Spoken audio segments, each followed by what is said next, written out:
And it's been hit. Hey, folks, thanks for tuning into the Math Podcast. I am your host, Mike Lafferty, and here is our contractually obligated intro music.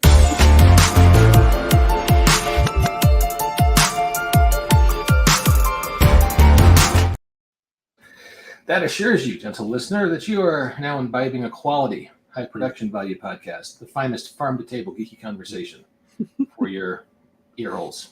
Here with me today, we have a rare treat. Mr. Steve Kenson is joining us. How you doing, Steve? I'm fine, Mike. Pleasure as always to be visiting. It's a pleasure to have you here. And frequent co-host, head of Ghost Show Press, Mr. Chris McGlothlin is here too. How you doing, Chris? I'm a day away from freedom, so yes, I'm almost through the Raquel Welch poster, covered whole, and on my way out of the public facility. I wish you all luck in the world getting to Mexico. Thank you. Bueno. So we're going to be talking about Guardians of the Galaxy Chapter 3, or Volume 3, and just as so happens, I had Dan Ebnett, the guy who 20 years ago wrote... Speaking of Guardians of the Galaxy. Yeah, he came up with the current team-up, the one that we're familiar with in cinema 20 years ago. Mm-hmm. We were talking about he's doing a Groot miniseries for Marvel right now. It's an origin story for Groot, who already had an origin story, but, this is... retcon of the origin story and has Groot teaming up with Captain Marvel, the old Captain Marvel when he was Ensign Marvel at the time. I kid you not.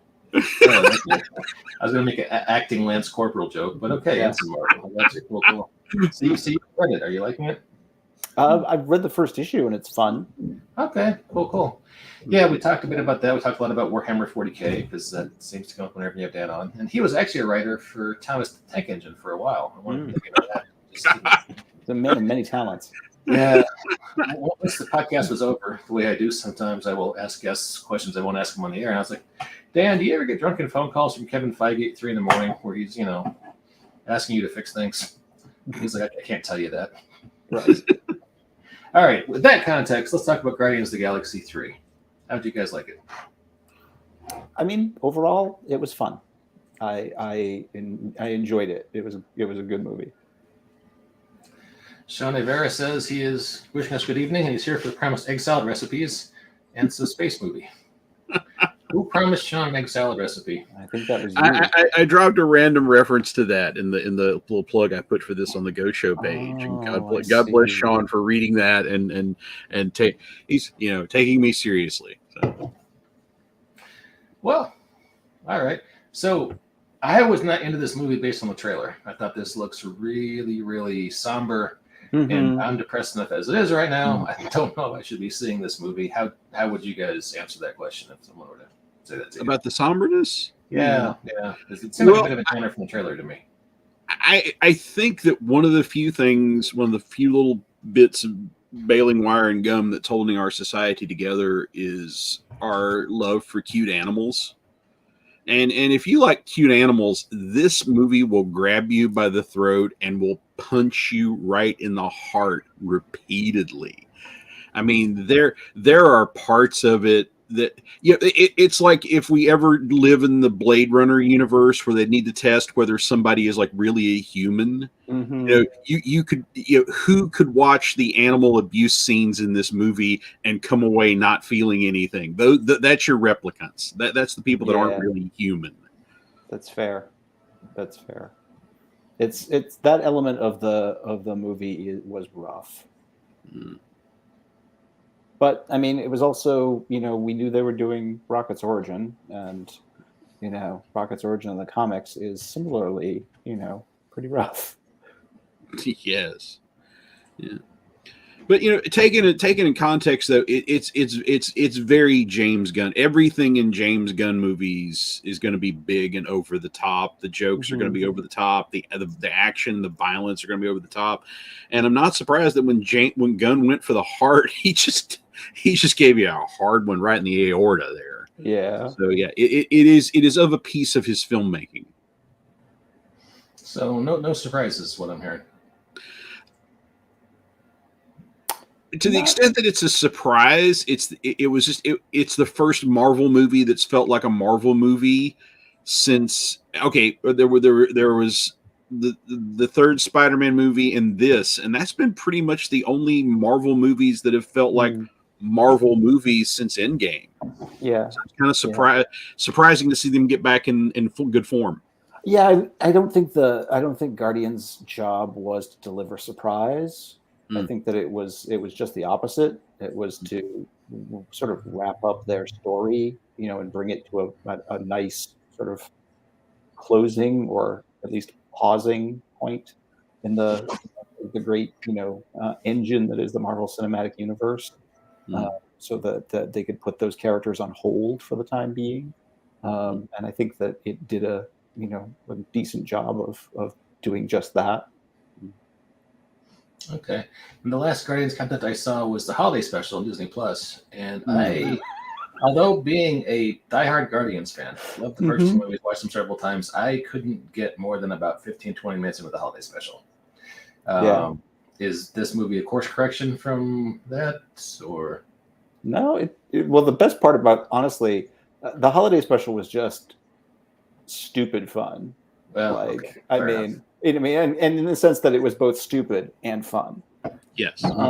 But the best part about it is that apart from a very minor in-joke in the movie, you don't need to have seen the holiday special at all. It's not.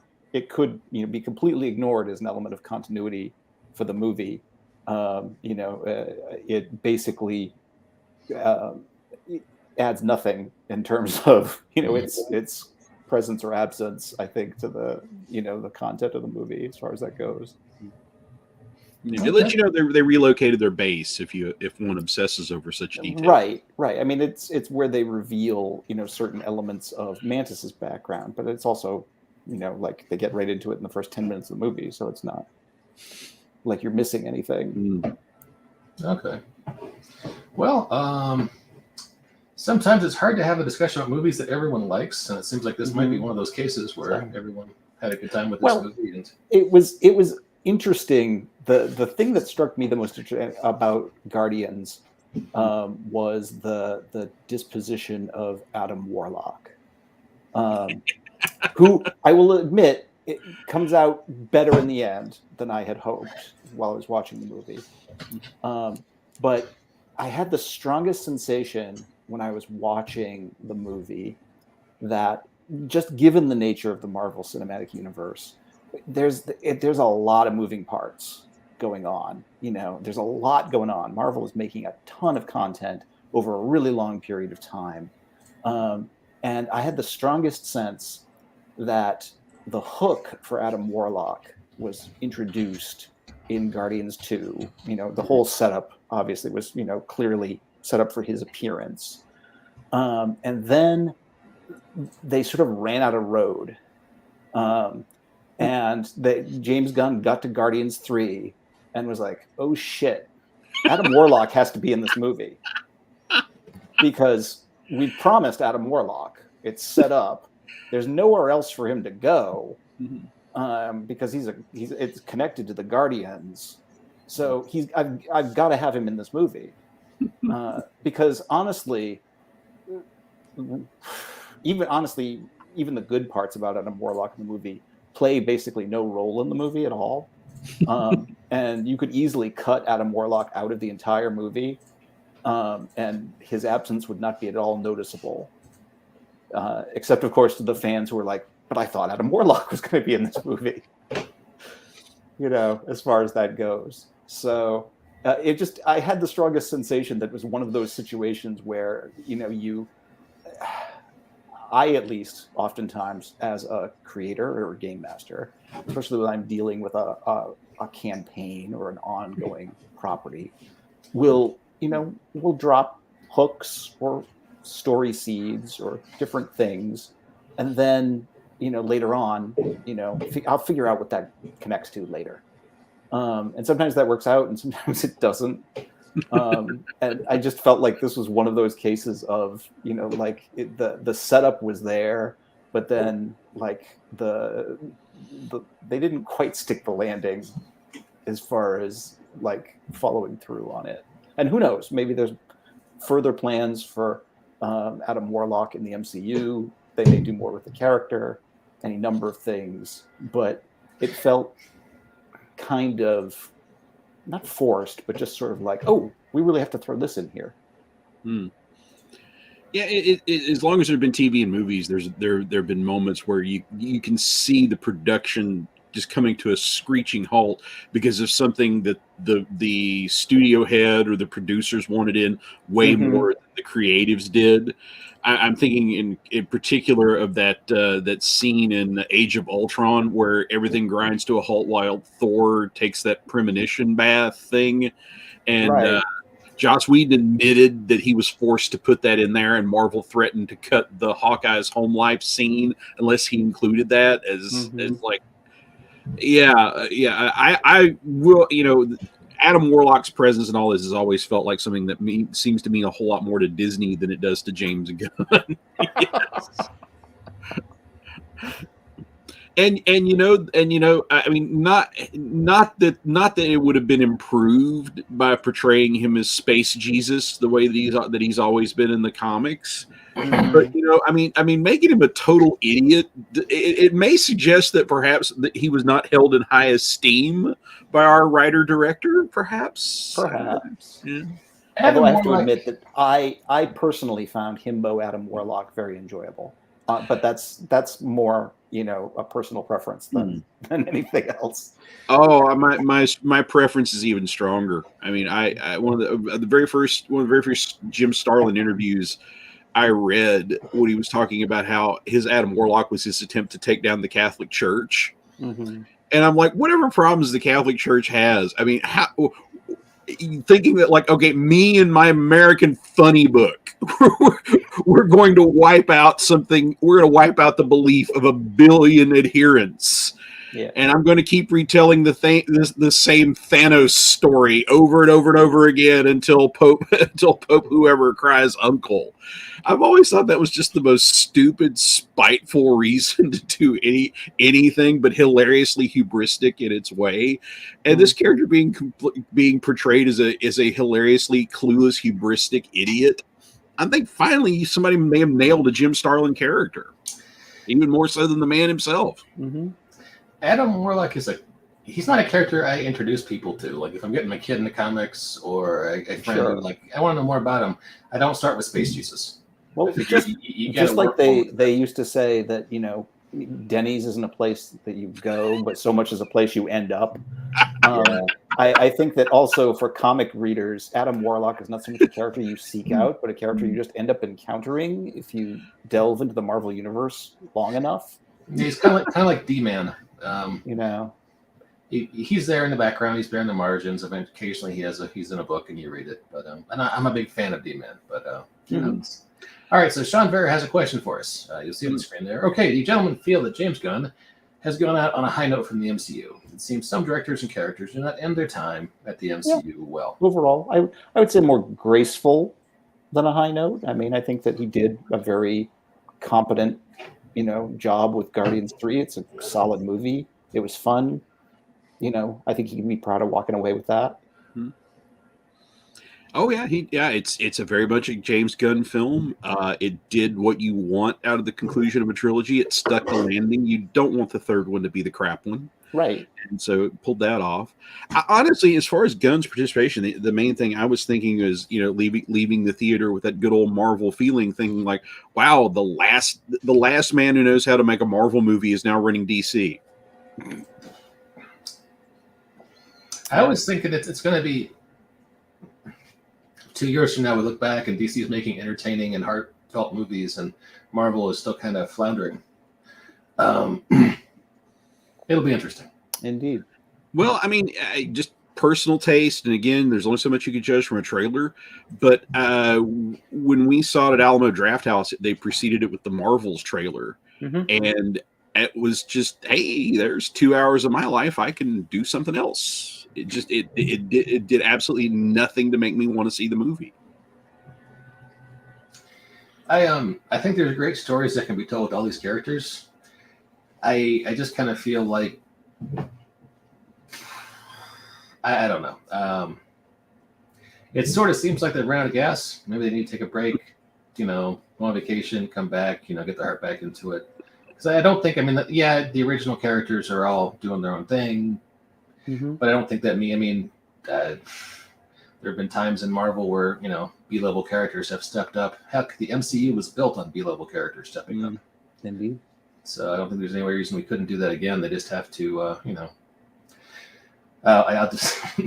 It's very funny how fast, at least me, I went from being shocked that they were making an Ant-Man movie to very happy they were making an Ant-Man movie, and then being disappointed by an Ant-Man movie. It's like I ran the whole gamut in 3 films. Yeah, it's the places that we are with Marvel and these characters. It's astounding, regardless of whether you're completely happy, completely disappointed, or somewhere in the middle. The fact that we're even having these conversations. Yeah.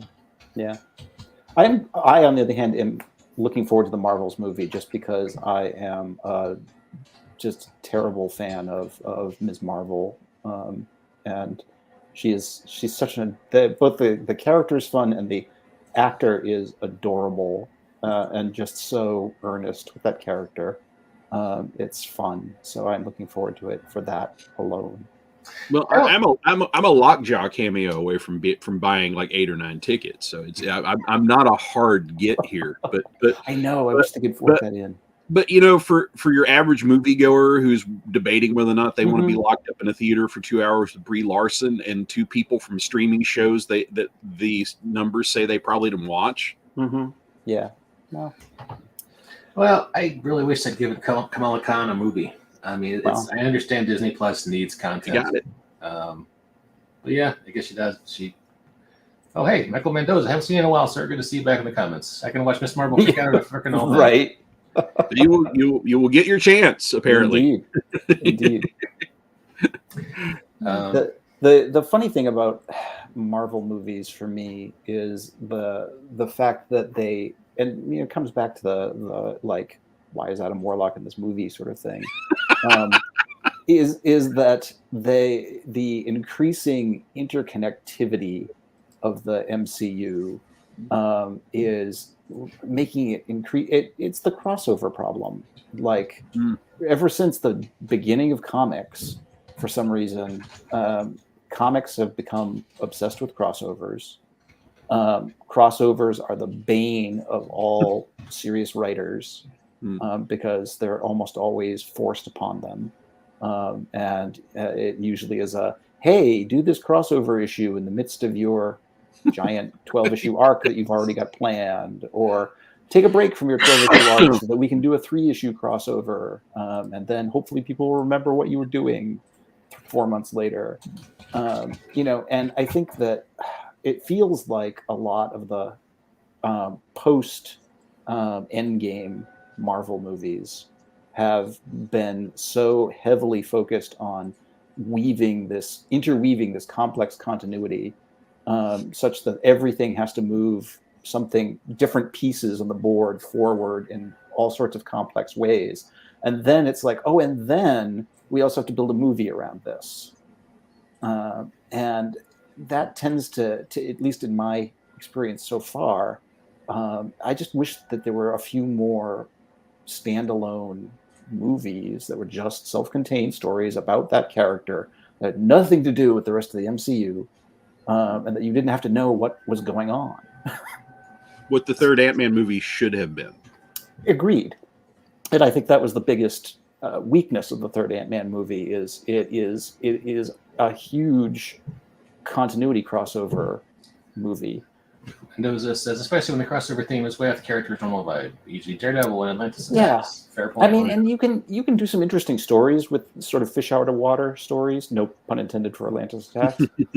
But but again, if it's all about context, then it just feels like you're wasting a lot of precious screen time or bloating the movie's length in order to deal with all of the sort of important continuity things that have to happen.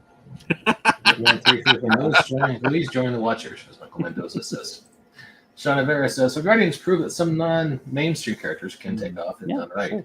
What 13 characters do you think could pull off a Guardians? I'd like to see Heroes for Hire, honestly. That'd be fun. If you could rescue Kit Harington from the Eternals and let Black Knight, join Power Man and whoever else they're going to put in Heroes for Hire. I was going to say Iron Fist, but I don't know this current state of Iron Fist in the MCU. So. Do not say the IF, or you will bring down the angry goddess Tanith from the main floor to expound at length about how that streaming series is a chunk of her life she won't get back. That's fair. Damage Control would have been good. Our friend Darren Calvert. If I may, with just one thing. Sure. Our friend Darren Calvert just did the art for a Damage Control board game. Yeah. That you can go check out now. DMAC himself. He does beautiful work. He's a friendly Canadian. Check it out if you get a chance. I will say, for whatever it's worth, Damage Control is a half-hour sitcom, not a movie. Well, didn't they do a half-hour sitcom of the DC version of that? It lasted very, very. They canceled it before they even had. About 10 minutes. They canceled it even before they ran the Adam West episode. Yeah, that's how they do things lately. There's a binge and purge cycle on streaming. For a while, they're like, hey, let's do a Mighty Ducks TV show, and who cares if we have Amelia wanted to show up? Well, just the theme of kids playing hockey is enough. Or let's do a National Treasure TV show without Nicolas Cage. That'll be good. And right. Yeah, then they're canceling. Hell, they're canceling some of these shows before they even air. So yeah. Well, here's the thing about third string characters. By definition, you can't just do them as is. There's usually a pretty good reason why third string characters are third string characters. You have to be allowed to do something significantly new and different with them. I mean, the whole reason we got 3 Guardians movies is that nobody cared about these characters as much as James Gunn, and he was pretty much allowed to do them in a James Gunn fashion, which people really, really, really, really, really liked. I think really, honestly, for me, where the wheels have started to come off after Endgame is that Marvel had great opportunities to do some films that would have been different from what they did before. Maybe they would have been more or less successful, but I think that, you could have admired them for trying it. Like, for instance, the film that broke my heart was Shang-Chi, which is a film I enjoyed on its own merits. But to me, it's like, this is the easiest, like, third tier character they have to make cool. It's Bruce Lee in the Marvel Universe. Just make a whole film that's basically the sushi bar fight from Kill Bill Volume 1. Make this cool ass martial arts. And instead they decided, let's do Black Panther again. And let's do Harry Potter and Black Panther again in this. And I'm like, so the end of this is he's like the 8th guy in your universe that has vague energy powers. And you wind up making Shang-Chi the least interesting character in his own movie. I came out of that thinking I would rather see a movie about his dad or his sister or Michelle Yeoh way more than I want to see a Shang-Chi sequel. Yeah. Black Widow, somebody wanted to make a really gritty film about human trafficking, which, again, may not have been a good move for the Marvel Universe, but it would have been something new. But we got half that and half, like, jokey Marvel stuff, and the tone is just everywhere. So you would have to get back to that Marvel that's willing to let somebody have a really different take on these characters than we've seen before. Something like, maybe like the Moon Knight streaming series. Maybe That's pretty good. Although I think Moon Knight's another one that suffers from Moon Knight being one of the less interesting characters in the series. But Michael Mendoza says maybe the key is to let auteur directors do their thing instead of the Marvel thing, like the opposite of what Marvel did to Edgar Wright. That's a fair point. Yeah, and you could argue that's what they did with James Gunn. So. Yeah, so I mean, it'll be interesting to see if they ever. If as they work their way down to I don't know who are they down to like Paladin and like one of the people that stole Hank Pym's stuff and started a new life. As they move into that phase, it'd be interesting to see if they're still attracting top-notch people who are willing to do unique and weird things with them.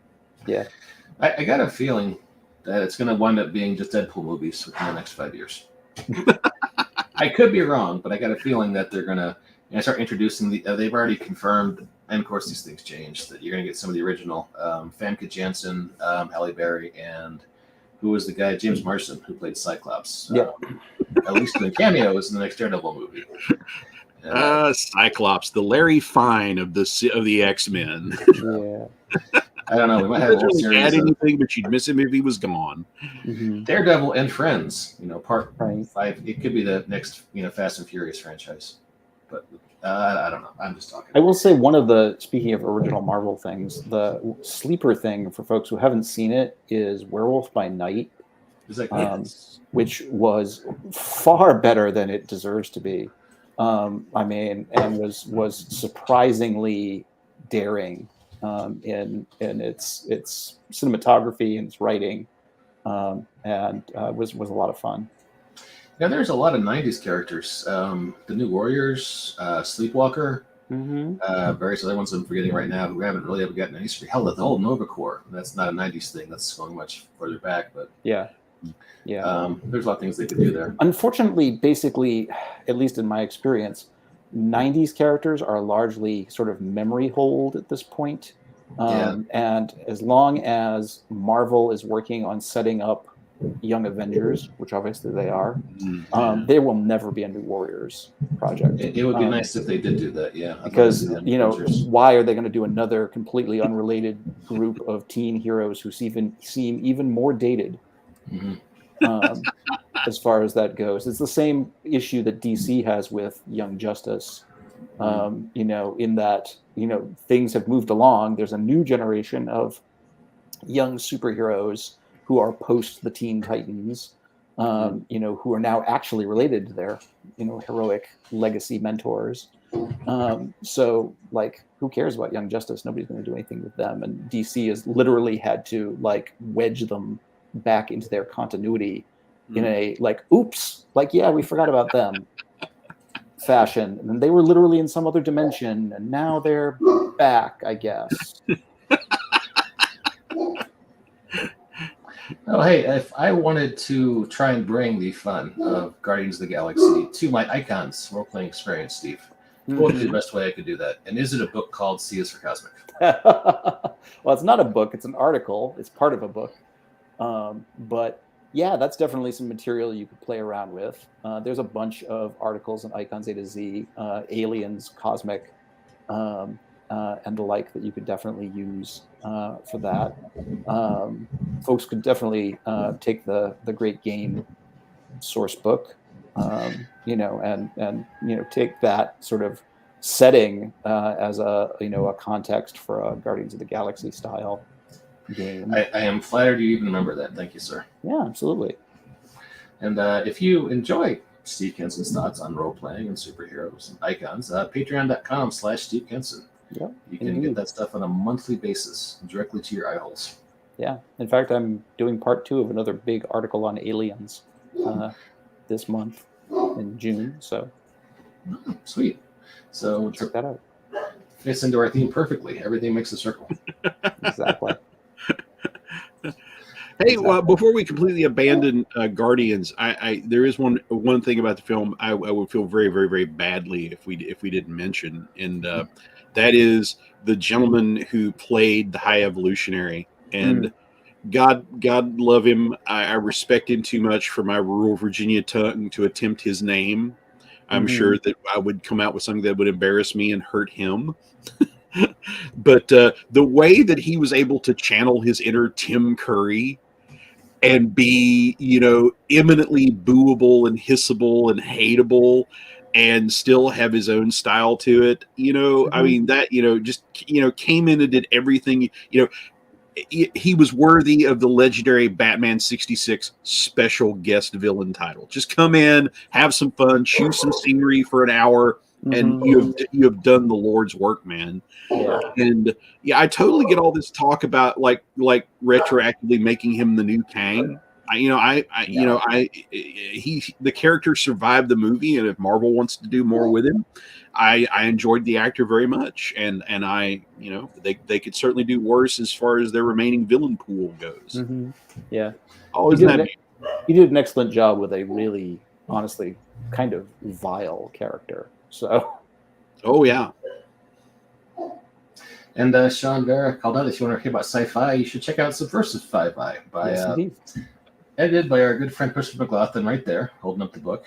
Yes. And Chris, you have a new Kickstarter in this series of called Everyone's Going to the Movies. That offers, we are, yeah. Some sharp-eyed people noticed that we've been numbering these back covers the whole time.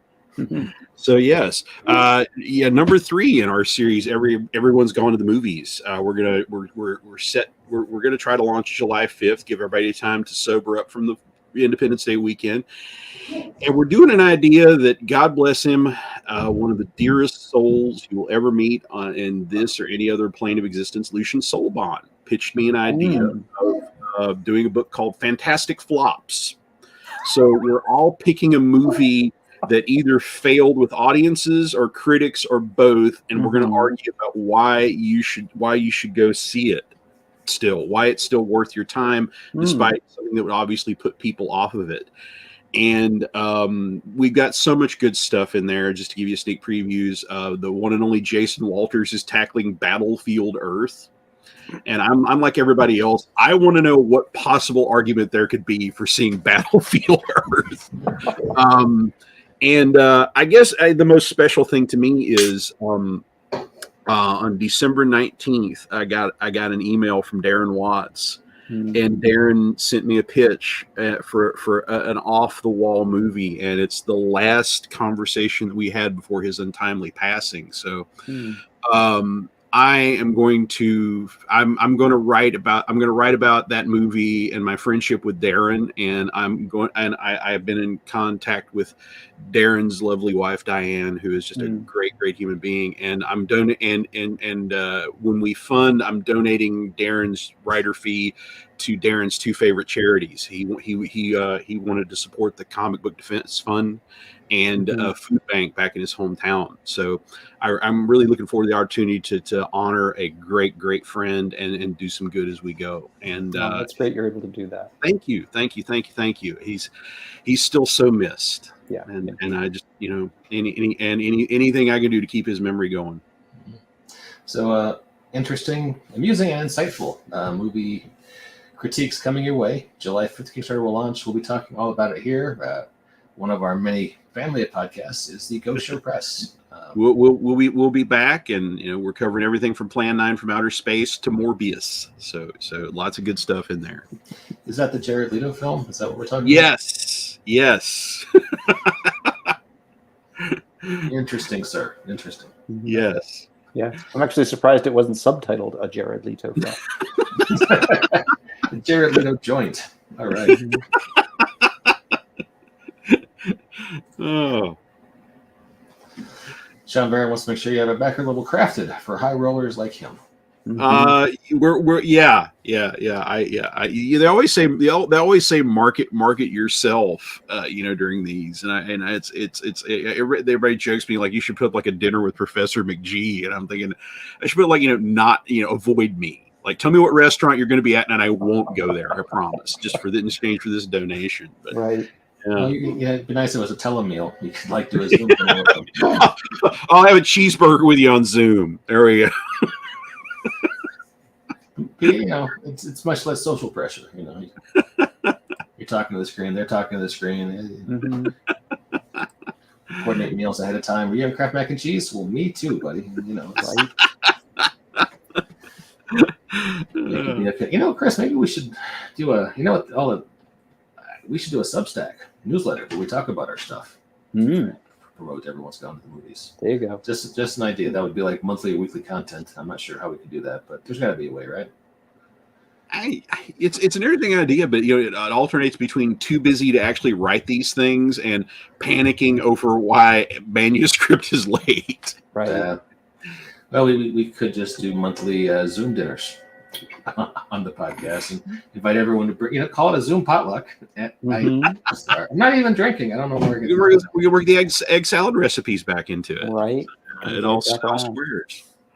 And in case you missed it, Sean, I right there, spendwithpennies.com/best-egg-salad-recipe. It's not a bad one. I looked at it earlier. This podcast delivers. Yeah. we make promises and we try to live up to them, even if we find out very late in the day. So that's all I've got for tonight, folks. You guys have any closing thoughts before we wrap things up? 4 stars. Professor McGee says, check it out. You gotta more. We knew we were going to be on a downhill slide after Endgame, just by the nature of things. And hey, you might as well enjoy one of the pleasant stops on the way. Yeah, fun movie, definitely worth seeing. All right, fair enough. Well, hey guys, it's always a pleasure having both of you on. Thank you very much. I know you were busy men working on various projects, so appreciate your time. Yeah, and Sean, good to see you in the comments. Michael, good to see you back in the comments. Everyone else listening or watching at home, we'll catch you next time on the Banff Podcast. Bye, everybody.